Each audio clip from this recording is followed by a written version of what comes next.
Yo, what's good everybody? Laker boy Ace here. What up everybody, it's Laker boy Waldo and we are back for the 15th billionth time. The 1,000th time. And you know what? Let's just tell him. We shot this video like 3 times already. Yeah. The camera messed up so many times. So basically, we trying our best over here. We're out here hustling. So if we mess up on a couple of words, please cut us some slack. Please. And other than that, we apologize for not, consistently uploading. Life just hits you. It hits you. Just like that. It takes your soul. But we got our souls back. We got it back. And we're giving it to you. Yeah. And now from here, you as the viewer, I hope, will keep watching our videos because we got some great stuff coming. And we'll tell you about that in the end, actually. Yeah. So let's get right into it. All right, Sami, my man, Brandon Ingram, aka the savior of the franchise, the #2 pick, the person that everyone thought would carry this franchise on its weak, frail shoulders. Is he a bust? Is he a bust? So, okay, before we get into this, we should dwell into why people think he's a bust. Let's do it. Exactly what you just said. I'm the #2 pick for the Lakers, a team that has a really good history of drafting. Last player we drafted. I think, didn't we draft that one guy? Who was he? He just retired, right? Hold up. He played for us for 20 years. Kobe Bryant. He doesn't ring a bell. I mean, was he wearing this? Oh shit, he was. Oh, he was, huh? He was. Oh, that guy? Yeah. So as you can see, Sami will explain it. They have a good pedigree. Listen. Kobe Bryant, he was a great player. He was a #2 pick.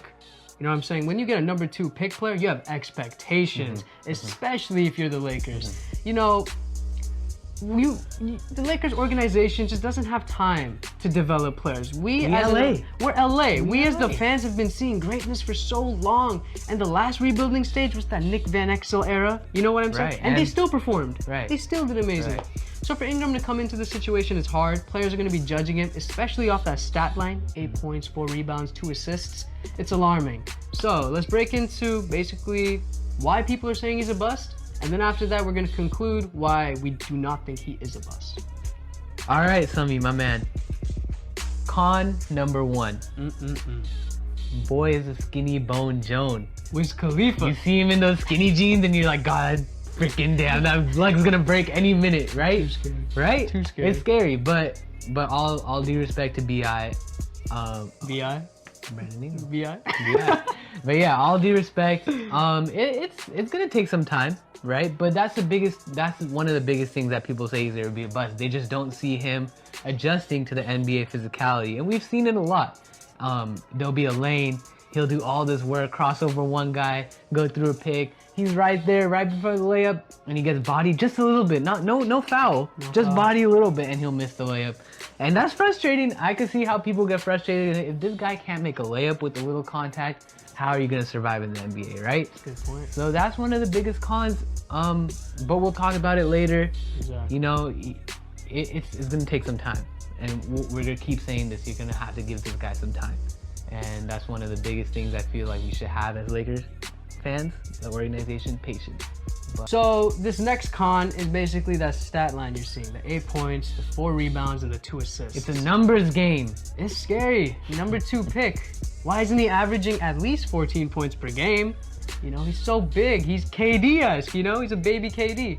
Unfortunately, man, that's just not the case. That's what a lot of fans are saying right now. Yeah, that's the biggest thing. That's before you start your stats, really quick. That's another reason why, expectation-wise, people thought he was baby KD. And I mean, it's bad. So I want to break this down because now I'm going right into the pros. His stats are 8 points, 4 rebounds, 2 assists. I'm going to compare him to a player that you guys might know, and if you don't, his name is Giannis Antetokounmpo. He plays for the Milwaukee Bucks, and as of right now, he's currently averaging over 20 points per game, 8 rebounds, I believe, and 4 assists, maybe a little more, somewhere around there. That's a stat line, and that's very impressive considering I think he's 22 years old.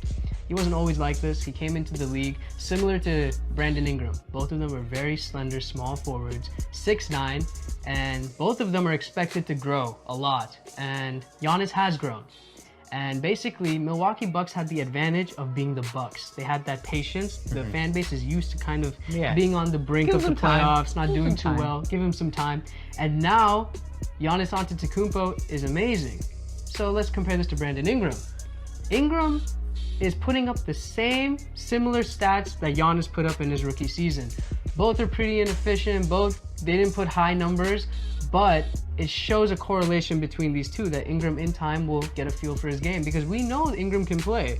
We knew Giannis could play before he got drafted as well. These guys are just, like you said earlier, their body type just takes time to adapt in this league. Yeah. And once that's done, guys, sky's the limit. Right. All right, so that's great. I mean, obviously Giannis wasn't a high pick, but I mean, you could compare the body types, the player, and where he is now. And real quick, I love the Greek Freak. I cannot wait till he dominates. Boy's the league, nice, man. Boy's too nice. I think he's leading the Bucks in every category. Right every now. category. That's crazy. But second pro of BI that I think is actually kind of better than Giannis right now is his defense. And this actually ties into a pretty good player, I would say. Maybe you guys know him. He goes by the Claw. The Claw, aka Kawhi Leonard. Man, bro. I know he's not Kevin Durant, but he's Kawhi Leonard. He was Kobe-esque in the beginning of this season. He's crazy, and I think it's kind of a different expectation, so it'll take Laker fans time. But that's a great player to kind of have a mold of. I mean, we can kind of see it now. Brandon Ingram's defensive presence is very elite from the get-go. He's been someone who body type. Yeah, you could feel kind of comfortable with him guarding their best player, even though he's a 19-year-old kid, right? And that's something that no matter how much you put time to learn, it has to be innate. It has to be from inside. I mean, you look at players who work all day on their defense, who should be working all day on their defense. James Harden, should. Like players like that, defense is very hard to learn. You have to have that passion in you, and you can see it in Ingram. He feels comfortable playing defense. He says, look, I might not score, I might not be aggressive, but at least I can lock this boy up. And that's honestly a blessing. I love that you said passion, because the con that we forgot to list was passion. People think he lacks passion. Right. But if you're playing great defense, that literally translates to being an aggressive player. Defense, literally, 80% of it is just wanting to lock down your player and being passionate about saying, no, you're not going to score on my basket. It's just not going to happen. And that's something Ingram's proven to have. So And then a lot of people say, oh, defense is boring. I don't care. I want to be an offensive scorer. Exactly. Of course, there's that flashiness that maybe Ingram will never have, right? Yeah. But you have to remember, defense, having an elite lockdown defender who could also score goes a long way. And it's a rarity. You don't see that. Like, you could list a handful of defensive players, Patrick Beverley, Tony Allen, right? But they're not offensive scorers. No. And I think a good parallel to this is back when 2010 championship, we brought Meta World Peace. Right. Remember, or 2009? 2009, 2010? The 10, like 10. nine off. We did a lot of picks, guys. Yeah. He came in, basically, he was that defensive presence. He was that guy where it was just hard to get past him. Right, and you can see in the league right now, two-way players are much more desirable. Butler, Paul George, Klay Thompson. It's desirable, and Brandon Ingram could be on the top of that hunch. It's what separates a Patrick Beverley from I'll say Russell Westbrook. Sure. We'll give it. No similar types, but Russell Westbrook's offensively and defensively elite. It's important. Yeah. Last thing, guys. Brandon Ingram's IQ seems really high. And his maturity. Exactly. Yeah. I mean, age 19, younger than Waleed and I, coming into the league, playing for the Los Angeles Lakers, being the number 2 pick, it requires a lot of maturity, it requires a lot of patience, and you need to be stable, which he's proven to be. If you look at his interviews, he's very well spoken, he says the right things, he does the right things, and he doesn't seem to lash out at all. And he's very coachable. From what Luke Walton's saying. He seems like he wants to learn, and he's like a sponge. So it's amazing. Right, and that's a big deal. I mean, a lot of people throw that in the back about your off court, right? That's the other half of the game. To not be worried about someone when they're not on the court is a big deal. It's great. DeMarcus Cousins. Shooting over 60%. The Lakers have won 4 of their last 5 and go to 5-4 and 2-3 on the road. And Cousins with the conversation for the Lakers. Perfect example. I mean, you're worried about you're like, bro, just getting coaches fired, he's getting staff fired. After the game, you're like, bro, please just stay in the hotel, chill, don't man. go out. Please. But you don't have to worry about that with Ingram. Like, No. I mean, God bless. Like, he has, a perfect family. He has 3 older brothers who are living with him. He has a basketball history in his family. History. So that's a big deal that a lot of people don't talk about. Now, basketball IQ is another thing too. Oh Lord, man. For a 19-year-old to be that composed on the court, poised, make the right decisions. I mean, I think there's only a handful of mistakes that he's made. And yeah, and oftentimes his pros outweighs those mistakes that he's made. Yeah, and a lot of times he'll make a mistake and he'll make up for it next play. He'll make up for it, and he realizes his mistakes. He owns it. He doesn't blame it on anybody else. That's the most important thing. I mean, compared to another player that we both like, but is considered, what do you call him? The Tasmanian? Oh, we're talking about Randall? Randall, the Tasmanian Devil. I mean, he's great, but man, rookie year, or his last year especially. I mean, y'all don't know, man. Randall, he can be something. he can be something. No, he makes so many mistakes, man. It's so frustrating, but we'll talk about it in another video. But I'm just giving a little parallel to a teammate of his. Brandon Ingram doesn't do that. There's never a time where I'm like this. You know? Exactly. Yeah. So lastly, we've been talking about his highs. Let's talk about his lowest potential. Personally, I don't believe he is going to be this low potential that I'm about to name, a player I'm about to name, but I do believe it is a possibility. Not bad. You always have to give both cases. Yeah. So I think at worst, he can be like a Tayshaun Prince type of player, or even a Trevor Ariza 3-and-D type of guy.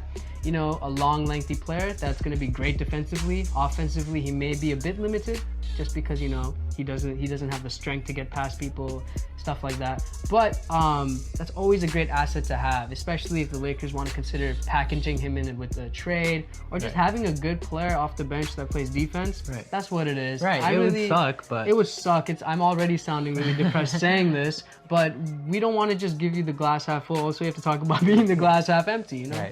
So there you go, guys. I mean, at worst, Tayshaun Prince. At best, Kawhi Leonard. Maybe a hybrid of KD for lucky. But yeah, and also adding on to that, me and Sami will talk about this really quick, is his fit into the system. A lot of people gave D'Angelo Russell a leash because they're like, oh, he played with Byron last year. Like, that's different. Brandon Ingram's playing with Luke. He should be doing so good. Luke is a good coach. But Sami has said this a lot. Luke is a rookie coach. He's got time. So he has time to learn. He's not going to know what to do with every single player off the bat. Right? Just because Luke's making other players like Tariq Black and Thomas Robinson ball out doesn't mean he's going to make Brandon Ingram ball out. It's not some magical... He's not as experienced with wing players either. When he was with Golden State, it was very guard oriented. With Steph Curry and Clay, and Draymond was kind of just doing his thing, you know, he fit into it. And you have to also remember, players like Brandon Ingram come once in a while. And you don't really get too much exposure to that. Exactly. You know? So it's going to take time for him to learn, and I think, you know, if he's still in touch with Kerr, he can talk to Kerr, see how KD's been implemented into the Warriors, mainly because KD's surrounded by a bunch of guards, a bunch of shooters, similar to how Brandon Ingram is. So I think there's a lot of room for growth for even Coach Walton. So just be patient, guys. I mean, I know we say this a lot for the last 3 years. Be patient. But look at the reaps. We started the season with 10 wins. For real. The more patience you guys give, obviously have a little bit of expectation, but I mean, just be patient. Give Brandon Ingram at least a year. At least. This boy's 19. That's all I gotta say, man. But I guess that's it, right? Yeah, that's basically it. One last thing, not Brandon Ingram related. We have some really, really cool giveaway coming up soon. Oh, it's killer. So make sure you follow us on Twitter. Make sure you follow us on Facebook, Snapchat, Instagram. Comment down below. Be active. We're going to be looking at a bunch of the users, and basically something special is coming. It's a pretty cool sweepstakes, I'd say. I mean, I don't want to give it away, so just keep watching it. So just stay active, and you'll definitely be able to participate in it. So other than that, I guess that wraps it up. Comment down below. If you have any video suggestions, any ideas, hit us up. You can DM us, you can comment, do anything you want. And also let us know about what you think about Brandon Ingram. Because honestly, a lot of people are very split on it. Yeah, that's true. A lot of people are saying he's a bust. They don't care what we have to say. So let us know if you're one of those Educate them. We just told you about why they think he's a bust. But also, if you do think he's a bust, let us know. We want to hear you guys out. And maybe I can comment back and, you know, we can retaliate. We can do something real quick. But yeah, that's basically it. From my part, Laker boy Waldo signing out. Laker boy Ace out of here. I'll see you guys in the next video.